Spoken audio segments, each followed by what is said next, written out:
పూర్తి వివరాలకు చదవండి రేపటి అక్షర శిల్పం దినపత్రికలో.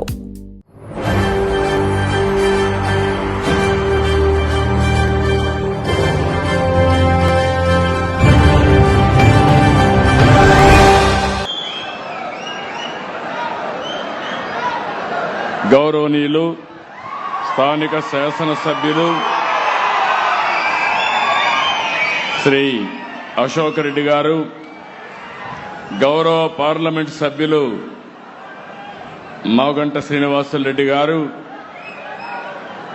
సహచర మంత్రివర్గ సభ్యులు ఆనం రామనారాయణ రెడ్డి గారు, బాలా వీరాంజనేయ స్వామి గారు, గొట్టెపాటి రవికుమార్ గారు, జిల్లా కలెక్టర్ విజయ సునీత గారు, ఆరోగ్య శాఖ కమిషనర్ చక్రధర్ గారు, ఎక్స్ ఆర్మీ గౌరవనీయులు శ్రీ వెంకటరమణయ్య గారు, ప్రభావతి గారు. ఈరోజు నేను కేఎస్ పల్లికి వచ్చినప్పుడు మీ ఉత్సాహం చూస్తున్నా. ఎప్పుడూ లేనంత అభిమానం చూపించారు, ఉత్సాహం చూపించారు. మీ అందరికి కూడా నమస్కారాలు, అభినందనలు, శుభాభినందనలు. చిరకాల వాంఛ మార్కాపూర్ జిల్లా కావాలని నేను మొట్టమొదటిసారిగా జిల్లాలు పునరుద్ధీకరణ చేశానంటే అది మార్కాపూర్కి ఇచ్చిన హామీని నిలబెట్టుకోవడానికి ఈరోజు చేశాం. ఒక పార్లమెంట్లో రెండు జిల్లాలు తీసుకొచ్చాం. ఒకటి ప్రకాశం, రెండు మార్కాపురం అని చెప్పి నేను మీకు తెలియజేస్తున్నా. ఈరోజు రెండోసారి వచ్చాను. ఈరోజు ఇక్కడ దారిలో వస్తా ఉంటే చూశాను, చిన్న పిల్లల దగ్గర నుంచి పెద్దవాళ్ల దగ్గర నుంచి నాకు ఇష్టమైన మా తెలుగింటి ఆడపడుచుల దగ్గర నుంచి యువత అందరూ కేరింతలు కొడుతున్నారంటే ఇదే నేను కోరుకుంటున్నా. మీ ఆశీర్వాదాలు మా అందరికీ కొండంత బలం. మీరు ఎప్పుడూ ఇదే విధంగా దీవిస్తా ఉంటే ఎక్కడికక్కడ సంపూర్ణ సమైక్యతను చాటుతా ఉంటే మేము కొండనైనా ఢీకొనే శక్తి మాకు వస్తుందని మరొకసారి మీకు విజ్ఞప్తి చేస్తున్నాను. ఈరోజు రెండు పవిత్రమైన కార్యక్రమాలు ఇక్కడికి వచ్చాను. సంజీవనితో సంపూర్ణ ఆరోగ్యం, అన్నదాతకి సాగునీటితో ఆదాయం పెంచే రెండు కార్యక్రమాలు కేఎస్ పల్లికి వచ్చాను. నా జీవితంలో ఎన్నో కార్యక్రమాలు చేస్తాం, కానీ ఇలాంటి కార్యక్రమాలు చేసినప్పుడు ఉండే ఆనందం ఎందులో రాదని చెప్పి కూడా నేను మీకు తెలియజేస్తున్నా. మీ అందరూ ఆ రోజు ఒకటి ఆలోచించారు, నేను జననేత అధినేత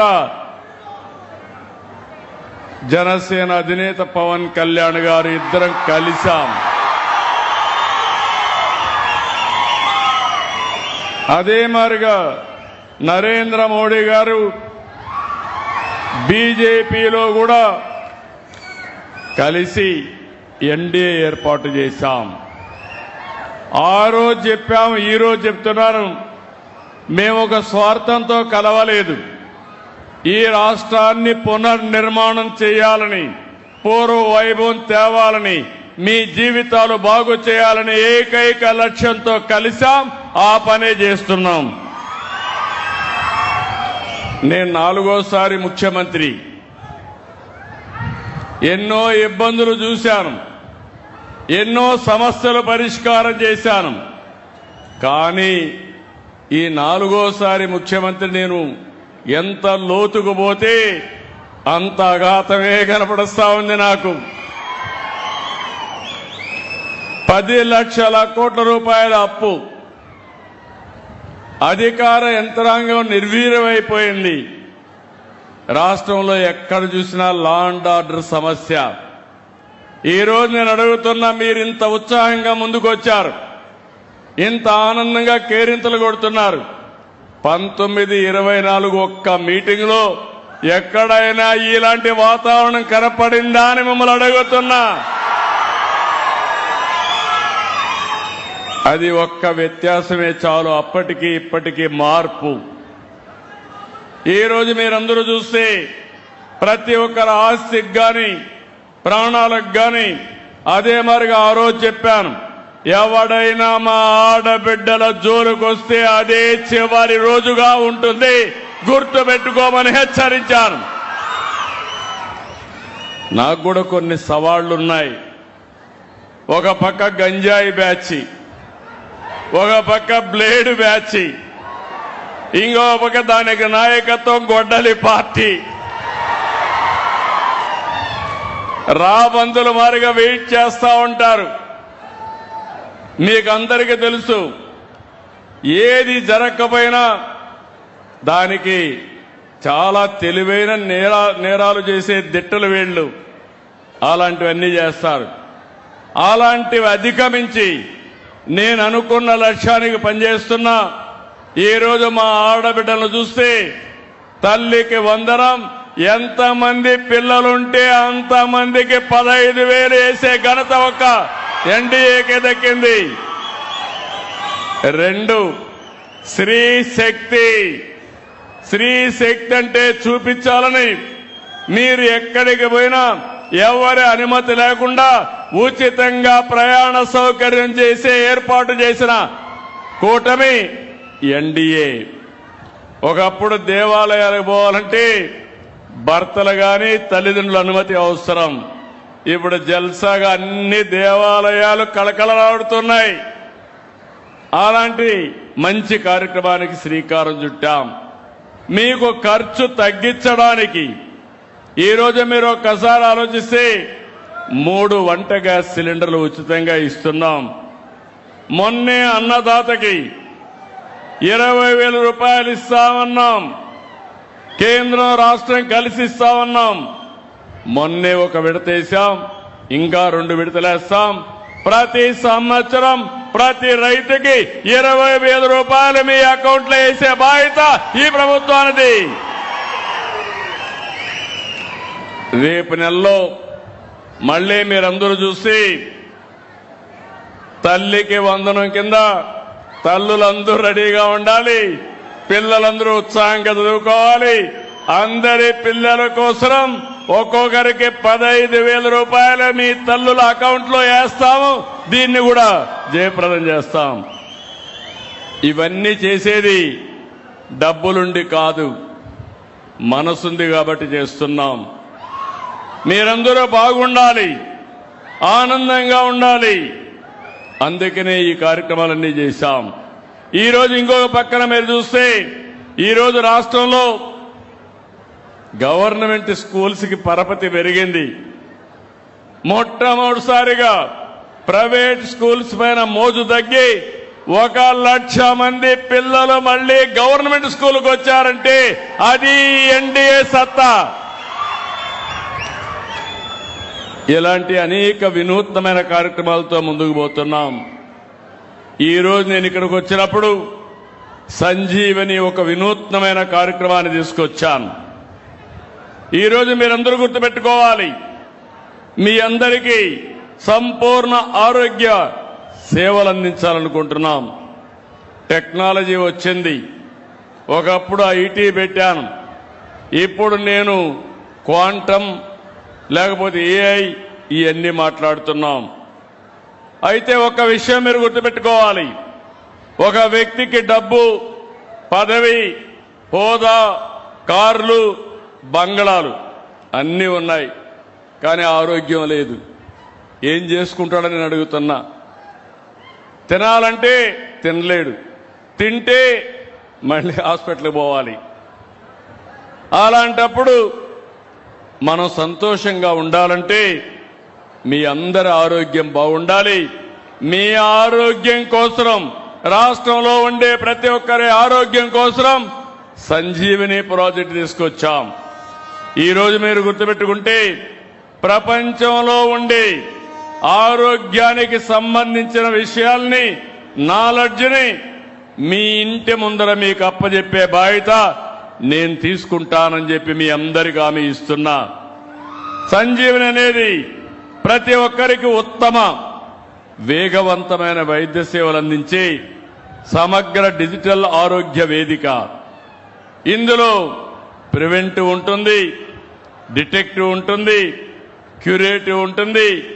ఎక్కడికక్కడ మీకు అందుబాటులో మీరు ఈరోజు ఎట్లయితే మన మిత్ర హాయ్ అంటే మీకు ఏ పని కావాలన్నా చేస్తున్నాయో, రేపు మీకు ఒక ఏఐ డాక్టర్ కూడా ఉంటాడు, మామూలు ఫ్యామిలీ డాక్టర్ కూడా ఉంటాడు. ఎప్పుడు కావాలంటే అప్పుడు ఫోన్లోనే మాట్లాడుకొని మీ పనులన్నీ చేసే బాధ్యత నేను తీసుకుంటా. సరిగా చేశారా లేదా అని ఆడిట్ కూడా చేస్తాం. పిఎస్సిఎల్ నుంచి జిల్లా ఆసుపత్రి వరకు, ఆరోగ్య ఉప కేంద్రం నుంచి సూపర్ స్పెషాలిటీ సేవల వరకు మొత్తం ఆరోగ్య వ్యవస్థ ఒక డిజిటల్ వేదిక పైన అనుసంధానం చేస్తున్నాం. ఎన్సిడి స్క్రీనింగ్, ఆర్బిఎస్కే, మాతృ శిశు ఆరోగ్య సేవలు, 108 ఎమర్జెన్సీ, 104 మొబైల్ మెడికల్ యూనిట్లు, ఈ ఔషధి, ఇలా అన్నిటినీ డిజిటల్ ప్లాట్ఫామ్ మీద తీసుకొస్తాం. మొన్ననే జూలై 3వ తారీఖున పోయిన సంవత్సరం కుప్పంలో దీన్ని ప్రారంభించాం. ప్రూఫ్ ఆఫ్ కాన్సెప్ట్ చూశాం, బాగా పనిచేసింది. ఈ సంవత్సరం మార్చి 15న చిత్తూరు జిల్లా ఒక పైలట్ ప్రాజెక్ట్ చేశాం.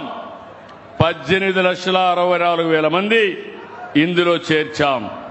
ఈ ప్రాజెక్టు చూసిన తర్వాత ఈరోజు నేను ఈ గ్రామం నుంచి మళ్ళీ ఒకసారి మీ అందరికీ హామీ ఇస్తున్నా. ఇప్పుడే ప్రాథమిక ఆరోగ్య కేంద్రానికి పోయి వచ్చాను. ఆగస్టు 15 నుంచి అన్ని జిల్లాల్లో అమలు చేస్తాం. అందులో మార్కాపూర్ జిల్లా మొట్టమొదటి స్థానంలో ఉంటుందని చెప్పి నేను మీకు తెలియజేస్తున్నా. ఈ కార్యక్రమంలో హాస్పిటల్కి పోయి వెయిట్ చేసే పని లేదు. డాక్టర్ అపాయింట్మెంట్ ముందుగానే మీరు బుక్ చేసుకోవచ్చు. వైద్యం తర్వాత డాక్టర్లే మీ ఆరోగ్యం పైన ఫాలో అప్ చేస్తారు. వర్చువల్ కనెక్ట్ ద్వారా మీరెక్కడున్నా సూపర్ స్పెషలిస్ట్ అయిన డాక్టర్ని సంప్రదించే అవకాశం ఉంటుంది. సంజీవని కార్డు ద్వారా డిజిటల్ హెల్త్ రికార్డు మానిటర్ చేసుకుంటారు. సంజీవని వెల్నెస్ యాప్ ద్వారా మీరు ఆరోగ్య సూత్రాలు కూడా ఎప్పటికప్పుడు ఇస్తాం. రాష్ట్రంలో ఇప్పటికే మీరు చూస్తే 2,61,00,000 మంది ఎన్సిడి అంటే నాన్ కమ్యూనికబుల్ డిసీజ్ స్క్రీనింగ్ చేశాం. డిస్ట్రిక్ట్, స్టేట్, విలేజ్ ఇవన్నీ కూడా ప్రొఫైల్ అంతా తయారు చేశాం. నేను ఒకటే మీ అందరికి విజ్ఞప్తి చేస్తున్నాను, ఇది ఒక గేమ్ చేంజర్. ఇంకొక విషయం కూడా మీరు గుర్తుపెట్టుకోవాలి, నేను ఎన్ని హాస్పిటల్ తీసుకొచ్చినా, ఎన్ని సంజీవని ప్రాజెక్టులు తీసుకొచ్చినా మీలో ఒక చైతన్యం రావాలి, మీలో ఒక అవేర్నెస్ ఉండాలి. మీ అందరి అలవాట్లు కూడా మీ మద్దతు మాకు ముఖ్యం. మంచి అలవాట్లు, మంచి ఆహారం, మంచి వ్యాయామం, మంచి ఆలోచన ద్వారా మన ఆరోగ్యాన్ని మనం కాపాడుకోవాలి. యోగా, ధ్యానం, అదే మాదిరిగా ప్రాణాయామం ఇలాంటివి కూడా కొంచెం అలవాటు చేసుకోవాలి.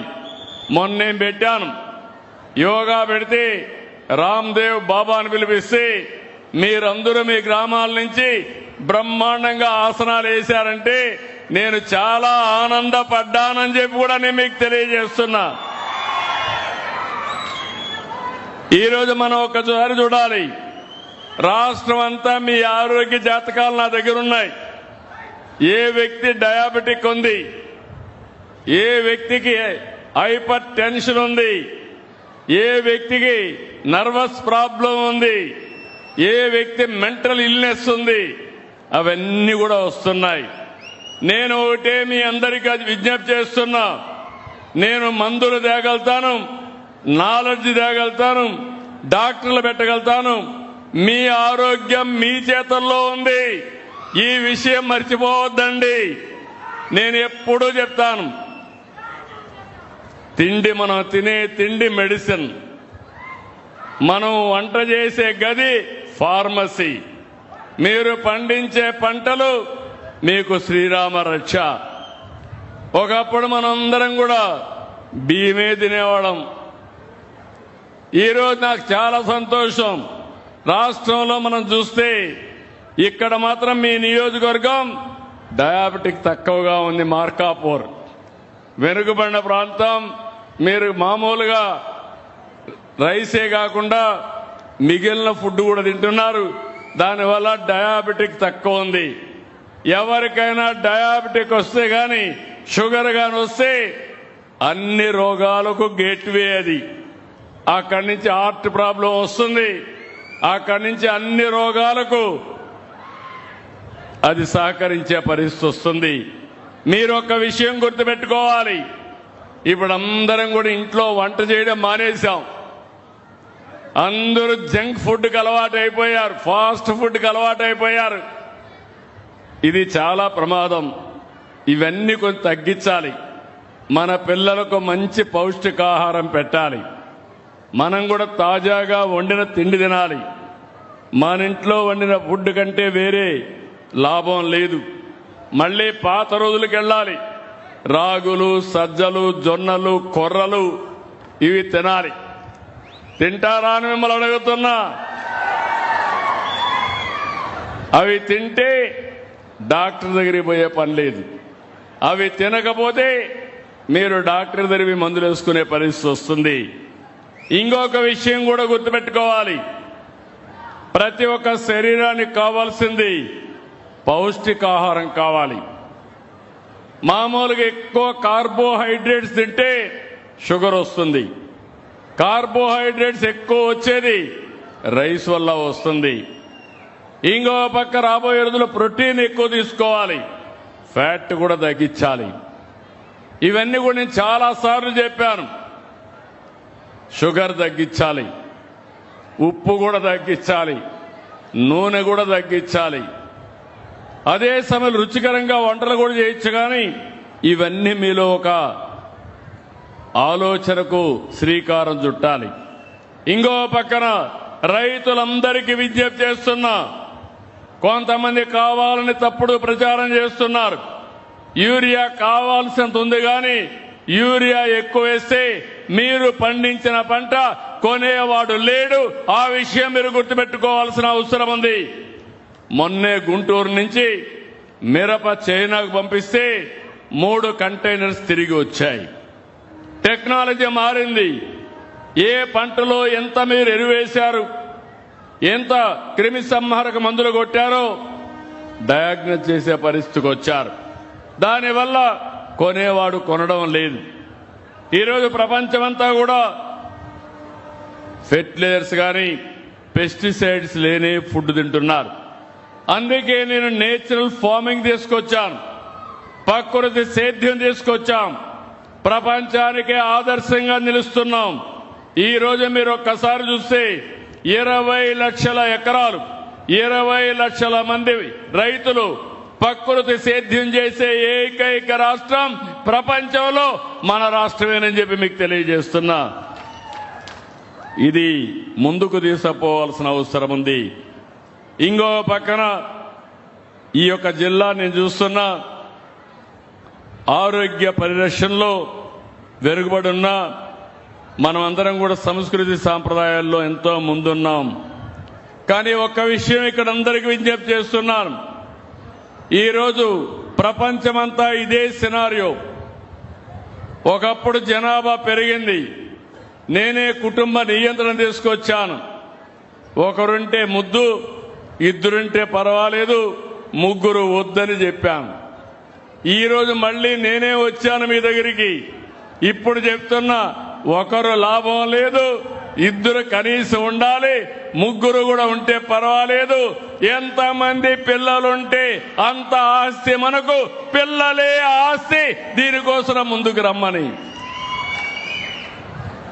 ఎవరైతే ఎక్కువ మంది పిల్లలుంటారో వాళ్ళందరికీ హామీ ఇస్తున్న మా చెల్లెమ్మలు నవ్వుతున్నారు.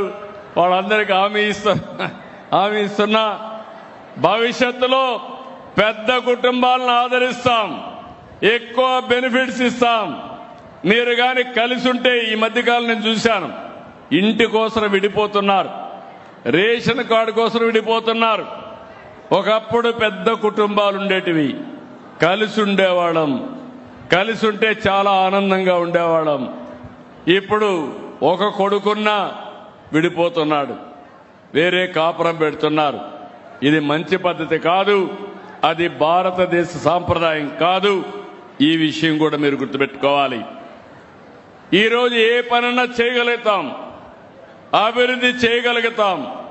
అదే సమయంలో మీరు గుర్తుపెట్టుకోవాల్సింది, జనాభా అనేది మన చేతుల్లో ఉంది. మనం అందరం శ్రద్ధ పెట్టి జనాభాను గాని ప్రాపర్గా మేనేజ్ చేయగలిగితే ఒక దంపతులు జీవిత కాలంలో 2.1కి జన్మనివ్వాలి. 2.1 ఇస్తే జనాభా స్టేబుల్గా ఉంటుంది. ఎక్కువ ఉంటే జనాభా పెరుగుతుంది, తక్కువ ఉంటే జనాభా తగ్గిపోతుంది. ఈరోజు చాలా దేశాలు జనాభా తగ్గిపోయి, ఆ దేశాల్లో ఉత్పత్తి కూడా తగ్గిపోయి చాలా సఫర్ అవుతున్నారు. ఆ విషయం మనం గుర్తుపెట్టుకోవాలి. భారతదేశం గాని జనాభా ఈరోజు ఎక్కువగా ఉంది. ప్రపంచంలోని ఎక్కువ జనాభా ఉండే దేశం భారతదేశం. 144 కోట్ల జనాభా ఉంది. మా తమ్ముళ్ళు యంగ్స్టర్స్ కూడా ఎక్కువ ఉండే దేశం భారతదేశం. నేను ఎప్పుడు మిమ్మల్ని గురించి ఆలోచిస్తాను. యంగ్స్టర్స్ గుర్తుపెట్టుకోండి, జంజీ అంటున్నారు. నేనే అందరికంటే పెద్ద జంజీని ఎప్పుడూ రెవల్యూషన్గా ఆలోచిస్తాను. 40 ఏళ్ల తర్వాత ఏం జరుగుతుందో ఈరోజు అది ఆలోచిస్తూ ఉంటాను. 30 ఏళ్లకు మునుపు హైదరాబాద్లో ఐటీని తీసుకొచ్చాను. అప్పుడు ఎవరికి అర్థం కాలేదు, నన్ను ఎగతాళి చేశారు. ఈ రోజు ఆ ఐటీ అందరికీ జీవనోపాధి కాకుండా ఆదాయాన్ని పెంచే మార్గాన్ని చూపించింది. ఇప్పుడు ఏఐ వచ్చింది, ఇంకో పక్క క్వాంటమ్ వచ్చింది, ఇంకో పక్క డేటా సెంటర్లు వస్తున్నాయి. నేను అందుకే విజ్ఞప్తి చేస్తున్నా మా యొక్క జంజీ పిల్లలందరికీ, మీకు పెద్ద జంజీ నేనే. నాకంటే ఇన్నోవేషన్ తెచ్చేవాళ్ళు ఎవరు ఉండరు. మీరు ముందుకు రండి, ప్రతి ఒక్కరూ ఏఐ నేర్చుకోండి, ప్రతి ఒక్కరూ క్వాంటమ్ ఏఐ నేర్చుకోండి, ప్రతి ఒక్కరు ఇన్నోవేషన్తో ముందుకు రండి. మీకు ఉపాధి కాదు, మీకు బంగారు భవిష్యత్తు చూపించే దారి నేను చూపిస్తానని మరొక్కసారి మీ అందరికీ హామీ ఇస్తున్నా. ఈరోజు మీరు ఇక్కడికి వస్తే నాకెంతో ఆనందం, చిరకాల వాంఛ. 96లో ముఖ్యమంత్రిగా ఇక్కడికి వచ్చాను. నన్ను అందరూ అడిగారు, వెలుగొండ కావాలి, వెలుగొండ కావాలి అని అందరూ అడిగితే నీళ్లు ఎక్కడున్నాయని అడిగాను. అందరూ అన్నారు 5 సంవత్సరాలకు ఒకసారి వరద వచ్చినప్పుడు నీళ్లు ఇవ్వండి, మాకు సరిపోతుంది అని. అంటే మీ బాధలు చూసిన తర్వాత, ఈ ప్రాంతం యొక్క ఇబ్బందులు చూసిన తర్వాత 96 మార్చి 6వ తారీఖున నేను ఫౌండేషన్ వేశాను. భగవంతుడు మళ్లీ నాకే అవకాశం ఇచ్చాడు. ఆ ప్రాజెక్ట్ ని పూర్తి చేసి జాతికి అంకితం చేసే బాధ్యత. పోలవరం రాష్ట్రానికి జీవనాడి. అదే మాదిరిగా ఈరోజు ఇక్కడుండే వెల్లిగొండ 4 జిల్లాలకి, మార్కాపురానికి, ప్రకాశానికి, నెల్లూరుకి జీవనాడి, కడపకు జీవనాడు అని చెప్పి కూడా నేను మీకు తెలియజేస్తున్నా. అలాంటి ప్రతిష్టాత్మకమైన ప్రాజెక్ట్ ని గడిచిన ప్రభుత్వాలు సరిగా చేయలే,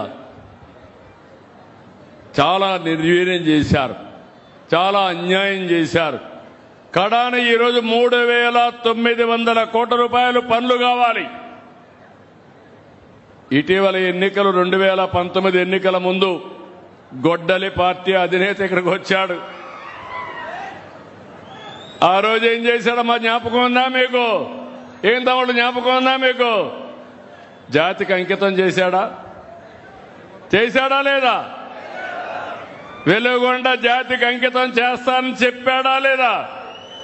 అక్కడ బోర్డు వేశాడా లేదా? పనులు అయినాయా అని మిమ్మల్ని అడుగుతున్నా. నీళ్లు వచ్చాయని మిమ్మల్ని అడుగుతున్నా. మీరైతే ఇప్పుడు కూడా కొంతమంది ఇక్కడ గొడ్డలి పార్టీకి పనిచేసే వాళ్ళు ఉన్నారు. ఆత్మవిమర్శ చేసుకోండి. రాష్ట్ర ప్రయోజనాలు కావాలన్నా, మీరు మీ పిల్లలు బాగుండాలంటే గొడ్డలి పార్టీ లాభం లేదని మరొకసారి విజ్ఞప్తి చేస్తున్నా. ఈరోజే దగ్గర 300 కోట్ల రూపాయలు మొదటి విడత పునరావాస కార్యక్రమం కింద డబ్బులు రిలీజ్ చేశాను. ఇంకొక నెలలో 600 కోట్లు రిలీజ్ చేసి ప్రతి ఒక్కరికి పునరావాసం కల్పించే బాధ్యత నేను తీసుకుంటానని మీ అందరికీ హామీ ఇస్తున్నాను. ఇంకొక పక్క మొత్తం కలిసి 1,19,000 ఎకరాలు స్టేజ్ 1లో ఇస్తాం. స్టేజ్ 2లో 2 లక్షల ఎకరాల పైన 3,28,000కి ఇస్తాం. మొత్తం మీరు చూస్తే 4,37,000 ఎకరాలకు నీళ్లు ఇచ్చే అవకాశం ఉంది. ఇది తప్పకుండా చేస్తామని చెప్పి కూడా నేను మీకు తెలియజేస్తున్నా. అయితే నేను మిమ్మల్ని కోరేది, మీరు కూడా ఆలోచించాల్సింది, నేను ఎన్ని మంచి పనులు చేసినా దాన్ని సద్వినియోగం చేసుకునే బాధ్యత మీలో ఉండాల్సిన అవసరం ఉంది. ఈరోజు ఇంకొక పక్కన మీరు చూస్తే దీంతో నేను వదిలిపెట్టడం లేదు. ఈ జిల్లా బాగుపడాలంటే మీ ఆదాయం పెరగాలి. మీ ఆదాయం రైతులు పెరగాలంటే వారసత్వంగా వేసే పంటలు వేస్తే లాభం లేదు, వరి ధాన్యం లాభం లేదు, లేకుంటే పొగాకు లాభం లేదు. చాలా ఇబ్బందులు వస్తున్నాయి. అందుకే రాయలసీమకు ప్రకాశం జిల్లాలో ఉండే మార్కాపురం కూడా కలిపి ఒక ప్రత్యేకమైన ప్రాజెక్టు తీసుకొచ్చాం. ప్రపంచానికి ఒక గ్లోబల్ హబ్గా, హార్టికల్చర్ హబ్గా దీన్ని తయారు చేస్తాం. దానికి మీ మార్కాపూర్ జిల్లాను కూడా ఇంక్లూడ్ చేశాం. 1,00,000 కోట్ల రూపాయలు పెట్టుబడి పెడతాం. 40,000 కోట్ల రూపాయలు ప్రభుత్వం పెడుతుంది, కేంద్రం రాష్ట్రం కలిపి. 60,000 కోట్ల రూపాయలు ప్రైవేటు పెట్టుబడులు పెడతారు. ఇప్పుడే అశోక్ రెడ్డి గారు చెప్పారు, ఇక్కడ ఫుడ్ ప్రాసెసింగ్ యూనిట్స్ వస్తాయి. రామాయంపట్నం బ్రహ్మాండమైన పోర్ట్ వస్తుంది. ఇండస్ట్రీస్ కూడా వస్తే ఈ ప్రాంతం నుంచి వేరే ప్రాంతానికి పోయే పని లేకుండా వేరే ప్రాంతం నుంచి అవసరమైతే ఇక్కడ ఉద్యోగాలకు వచ్చే పరిస్థితి తొందరలోనే వస్తుంది. 201 క్లస్టర్స్ ఏర్పాటు చేస్తాం. 5,869 విలేజ్ల్ని ఇందులో అనుసంధానం చేస్తాం. 303 మండలాలు, 10 జిల్లాల్లో ఈ కార్యక్రమానికి శ్రీకారం చుడుతున్నాం. ఈరోజు మీరు ఇంకొక పక్కన చూస్తే ఇక్కడ మొత్తం ప్రాజెక్ట్ అంతా కూడా ఫేజ్ 1లో 72 క్లస్టర్లు, ఫేజ్ 2లో 67 క్లస్టర్స్, ఫేజ్ 3 62 క్లస్టర్స్ మొత్తం పెడుతున్నాం. ఇక్కడికి వచ్చినప్పుడు మార్కాపురం మొత్తం మీ గిద్దలూరు నియోజకవర్గం ఫేజ్ 1లో 56 RSKస్ని 9,000 హెక్టార్లో హార్టికల్చర్ ఏర్పాటు చేయడానికి ప్రభుత్వం సిద్ధంగా ఉన్నాం. 9,000 అంటే 9 × 2.5 దగ్గర 24,000 ఎకరాలు హార్టికల్చర్ వస్తుంది.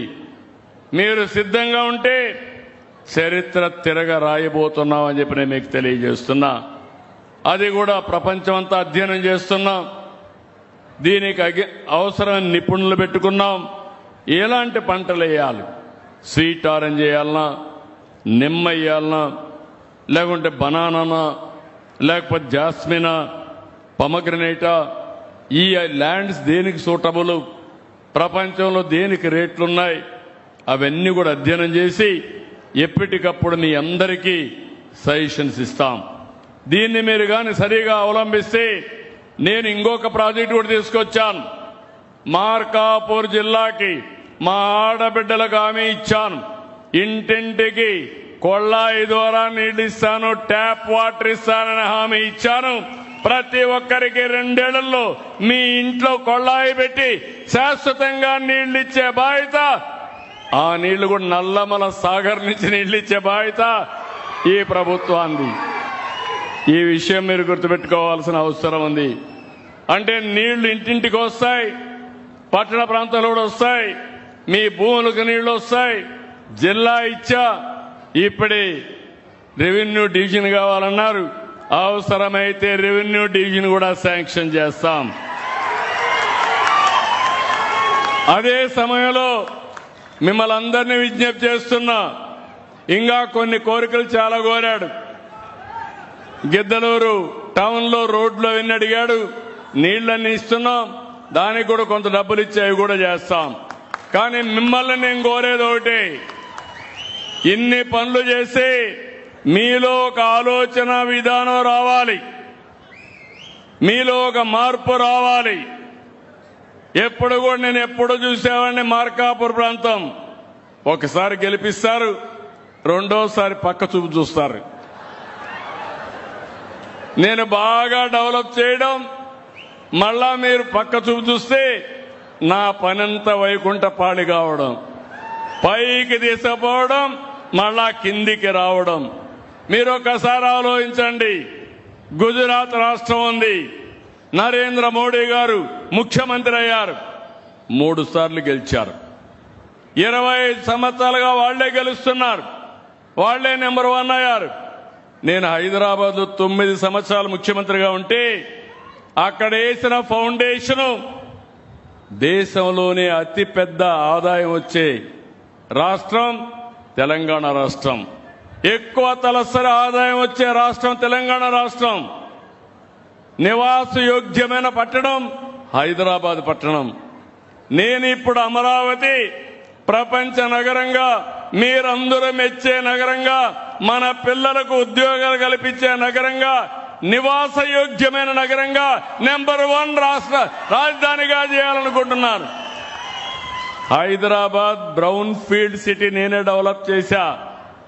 బెంగళూరు నేచురల్ గా డెవలప్ అయింది, వాళ్ళు గర్వంగా చెప్పగలుగుతున్నారు. ఆంధ్రప్రదేశ్ రాష్ట్రంలో మీరు ఎక్కడికి పోయినా నా రాజధాని అంటే, మీ రాజధాని అంటే అమరావతిని కాలర్ ఎగరేసి చెప్పే పరిస్థితి రావాలి. దిక్కుమాలిన గొడ్డలి పార్టీ మొట్టమొదటిసారిగా ఒప్పుకున్నారు. హైదరాబాద్ అసెంబ్లీలో అమరావతి నాకు అబ్జెక్షన్ లేదన్నారు. అక్కడి నుంచి డెవలప్ చేసి కుట్రలు బన్నారు. అన్ని తట్టుకొని ప్రపంచంలో ఎక్కడా జరగలేదు. మీరు గుర్తుపెట్టుకోవాలి. 29,000 మంది రైతులు, 33,000 ఎకరాల భూమి స్వచ్ఛందంగా రాజధానికి ఇచ్చి ల్యాండ్ పూలింగ్ లో భాగస్వాములయ్యారు. నేను డబ్బులు ఇవ్వాలా, సంవత్సరం ఇంత డబ్బులు మీకు వేస్తా, డెవలప్ చేసిన తర్వాత కొంత భూమి తిరిగి మీకు ఇస్తా, అది అమ్ముకుంటే మీకు ఆదాయం వస్తుందని ఒక్క మాట చెప్తే నా మాట మీద విశ్వాసం పెట్టి సపోర్ట్ చేశారు. 2019 ఎన్నికల్లో ఓడిపోయాం. 3 ముక్కలాట ఆడారు, 3 రాజధానులు అన్నారు. ఏమైందని అడుగుతున్నా, రాజధాని వచ్చిందా నేను అడుగుతున్నా. 5 ఏళ్లు కాలక్షేపం చేశారు. మళ్ళీ ఈరోజు ఓడిపోయిన తర్వాత వాళ్ళల్లో పరివర్తన మారలేదు, మారదు. కుక్క తోక ఎప్పుడూ వంకరే. మీరు ఎంత పట్టి కట్టేసినా వదిలిపెడితే మళ్ళా వంకరేది తిరుగుతూనే ఉంటుంది. మీరు ఒకటి గుర్తుపెట్టుకోవాలి, నేను కాబట్టి భరించాను. ఎవరి కోసం భరించాను? మీకోసం భరించాను. నేను ముఖ్యమంత్రిగా ఉంటే బాబాయిని చంపి నా చేతిలో కత్తిపెట్టి సాక్షిలో నారాసుర రక్త చరిత్రను రాస్తే మీరు కూడా నమ్మి ఓట్లేస్తే ఈ గిద్దలూరులో కూడా నేను ఓడిపోయి పెద్ద మెజార్టీతో ఓడిపోయాం. మళ్ళీ ఈ రోజు మీరు గెలిపించారు. 65,000 ఓట్లతో అప్పుడు ఓడిపోతే తిరిగి చరిత్ర రాశారు మీరు. అంటే మోసాలు చేయడంలో దిట్ట. మీరు ఆ విషయం గుర్తుపెట్టుకోవాలి.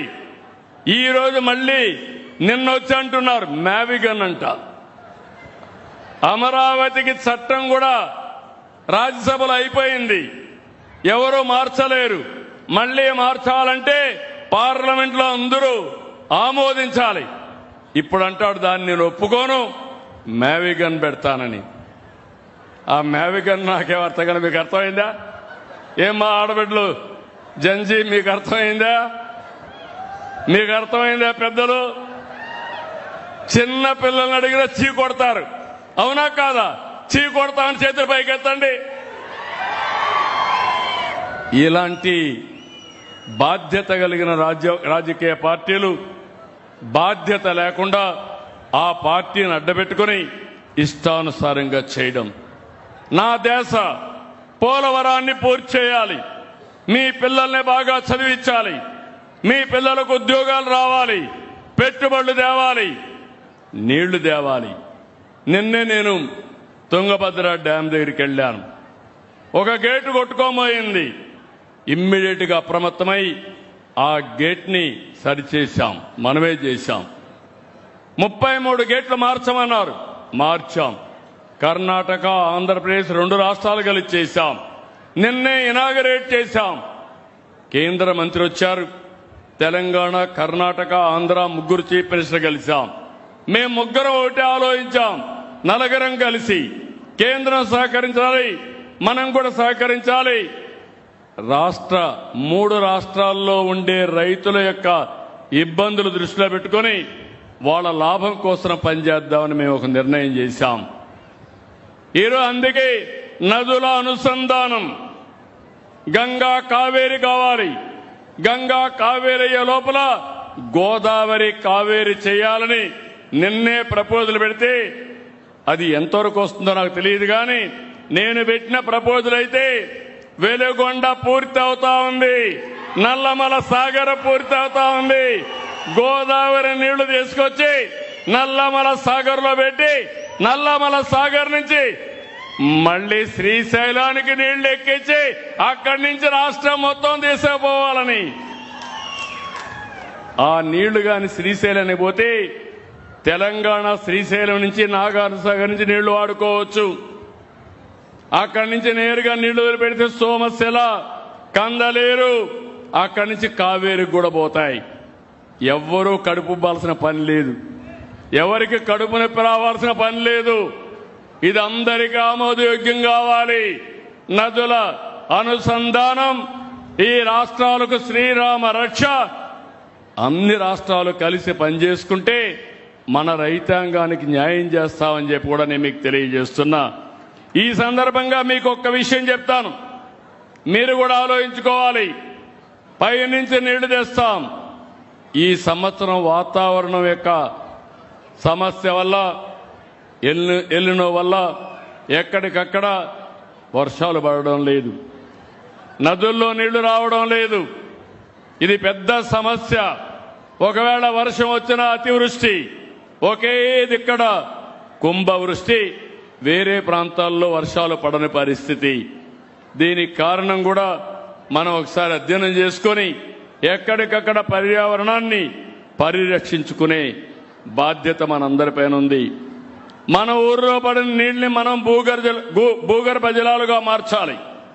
నేను ముఖ్యమంత్రిగా చాలాసార్లు పనిచేశాను.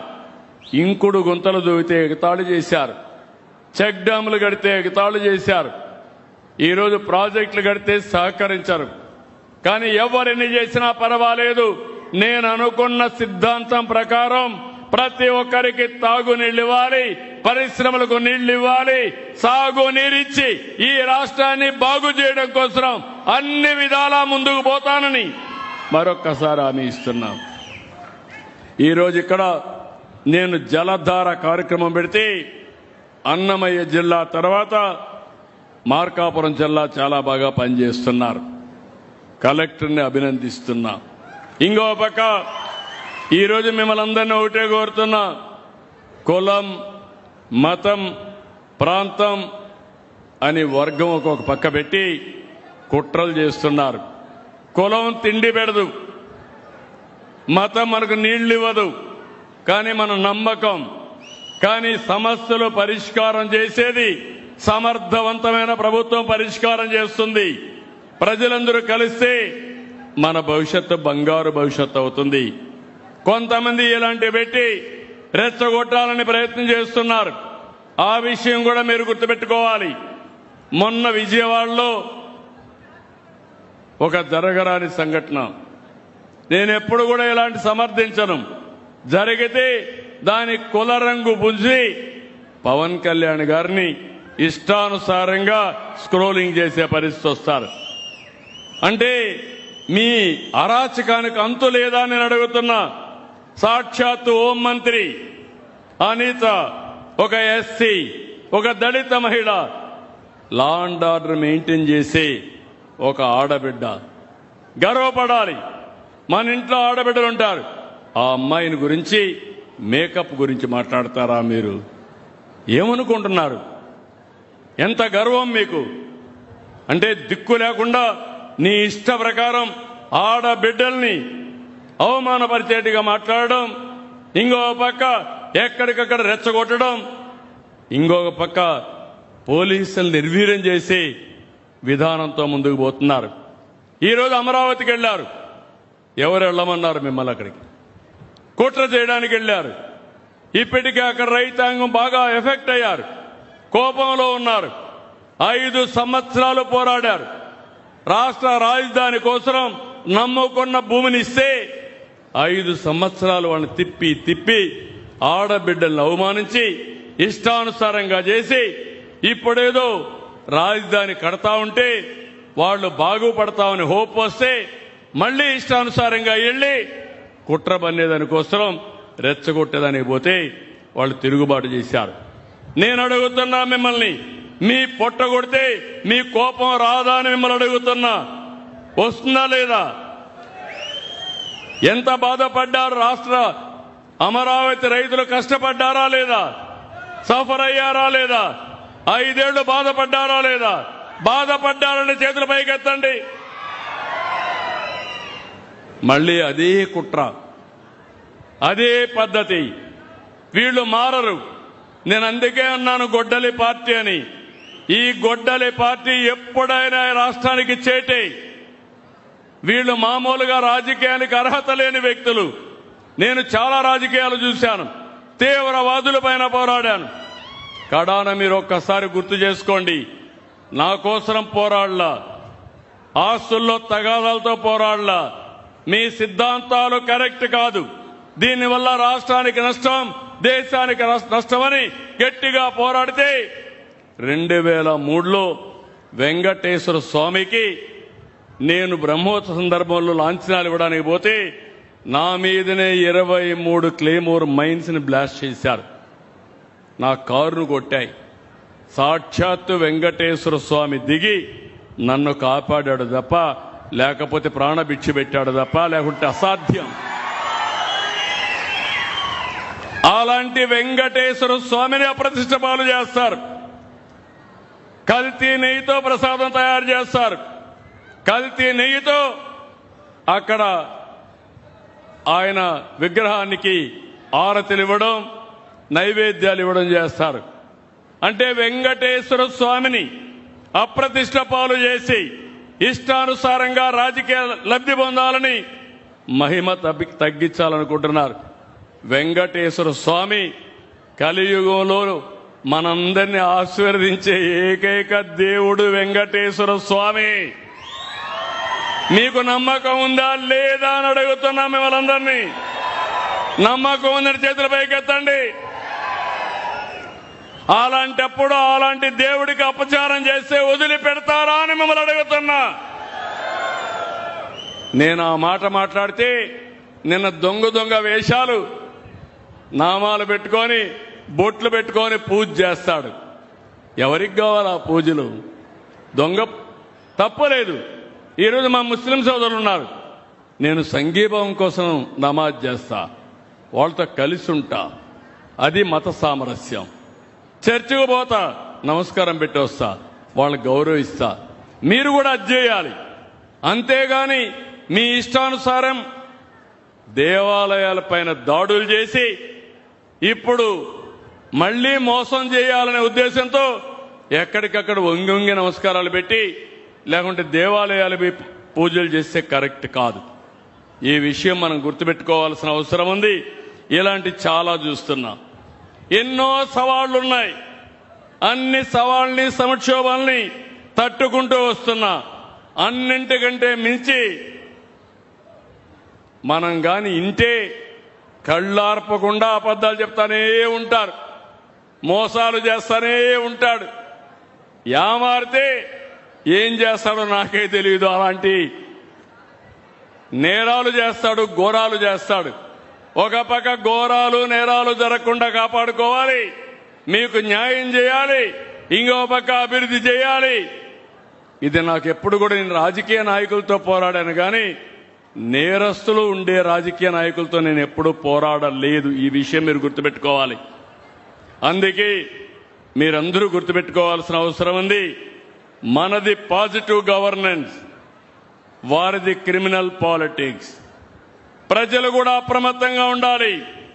రౌడీల్ని తయారు చేస్తున్నారు, గంజాయి బ్యాచ్ని తయారు చేస్తున్నారు, బ్లేడ్ బ్యాచ్ని తయారు చేస్తున్నారు, సంఘ విద్రోహ శక్తుని దగ్గర చేరుస్తున్నారు. ఇదే జరిగితే ఏ ఆడబిడ్డకో రక్షణ ఉండదు, మీ ఆస్తులకు రక్షణ ఉండదు.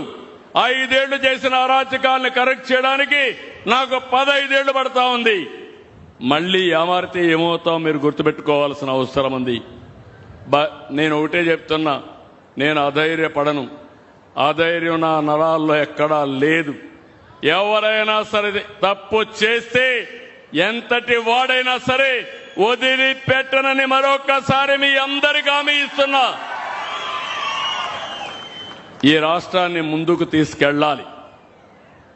గిద్దలూరు లాంటి వెనుకబడిన నియోజకవర్గాల్ని పైకి తీసుకురావాలి. ఇది ఒక మంచి అవకాశం. ఈ అవకాశాన్ని సద్వినియోగం చేసుకుందాం.